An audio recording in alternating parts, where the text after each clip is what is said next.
پھر ایک کراچی نہیں ہے, وہ تو بنگالی پاڑا ہے, وہ تو ایک بھی زندہ نہیں رہے گا بنگالی پاڑے میں, وہ تو بیچارے پتہ نہیں کیا پی رہے ہیں, تو یہ تو ساری آبادی ویسے ہی مر جائے گی. تو پھر اللہ نے باڈی کو سمجھا دیا کہ بھائی تو اپنے آپ کو اسی حساب سے ڈھال لے.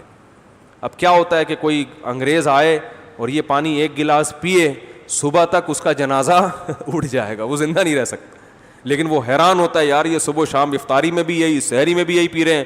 بھائی اس لیے کہ ہماری باڈی نے کمپرومائز کر لیا ہے کہ بھائی اس نے تو یہی پینا ہے.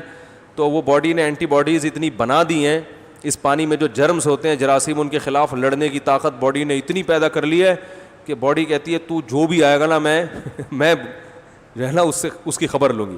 اچھا, یہ جو کرونا وائرس سے ہمارے پاکستان میں بہت زیادہ لوگ متاثر نہیں ہو رہے نا, بعض ڈاکٹر اس کی ایک ریزن یہ بھی بیان کرتے ہیں کہ ہمارے ہاں ملیریا کے جو پیشنٹ ہیں نا وہ بہت ہیں. ایک ڈاکٹر نے مجھے بتایا کہ بہت سے لوگ ہمارے ملک میں ایسے ہیں جن کو ان کا خیال ہے کہ ہمیں ملیریا نہیں ہوا, لیکن ان کو بھی ہوا ہوگا, کیونکہ مچھروں نے یہاں ہول سیل کے حساب سے ہمیں کاٹا ہے کہ نہیں.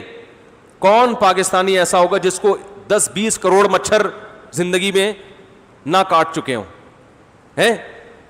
تو انہوں نے بتایا کہ ہوتا یہ ہے کہ ملیریا کے جرمز داخل ہوئے تو باڈی نے اس کے خلاف فائٹ کیا اور اس پہ قابو پا لیا, تو انسان کو پتہ ہی نہیں ہوتا کہ مجھے ملیریا ہوا ہے. تو بہت سے ایسے لوگ ہیں.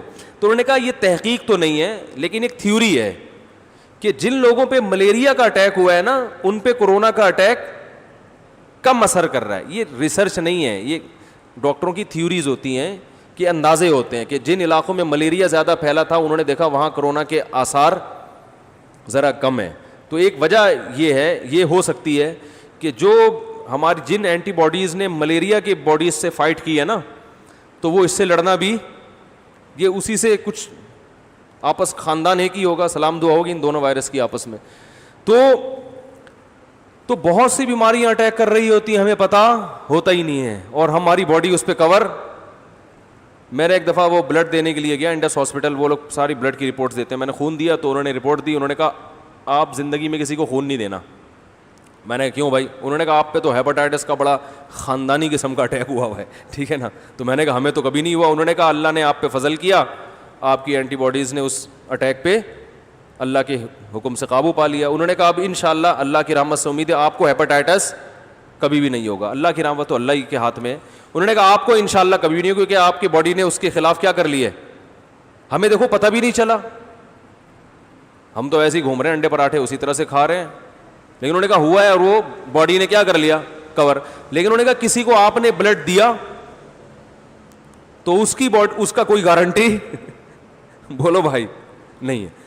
اب کسی کو آپ نے بلڈ دیا نا, اس کی باڈی میں ایک قطرہ بھی آپ کے خون کا چلا گیا تو انہوں نے کہا اس کا کوئی بھروسہ نہیں ہے کہ اس کی باڈی فائٹ کر پائے یا نہیں, تو اس کے انا للہ ہونے کے 50% چانس ہیں.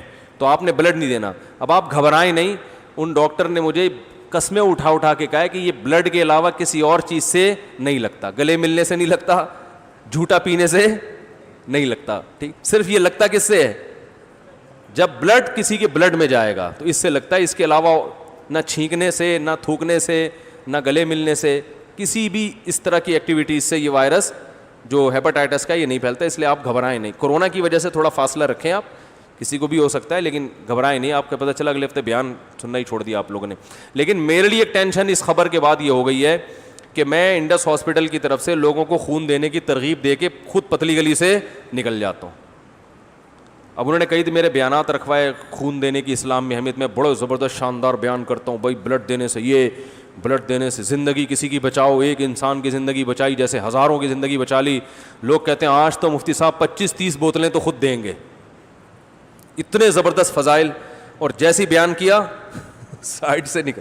اب مجھے شرم آ رہی ہوتی ہے, لوگ کیا بولیں گے یار.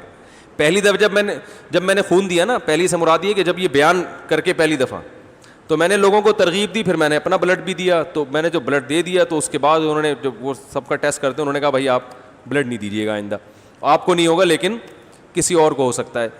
تو اس لیے میں اگر خون دینے کی ترغیبات دوں اور پھر خون نہ دوں تو یہ نہ سمجھیں کہ یہ کنجوسی کر رہا ہے, یہ آپ کے خیر خواہ. وہ پتہ نہیں کتنے لوگوں کو تو ہم بلڈ پہلے دے چکے ہیں. ہو سکتا ہے ڈاکٹروں نے ان کی تحقیق کی ہو, یہ بھی ہو سکتا ہے کہ جیسے PIA کی تحقیق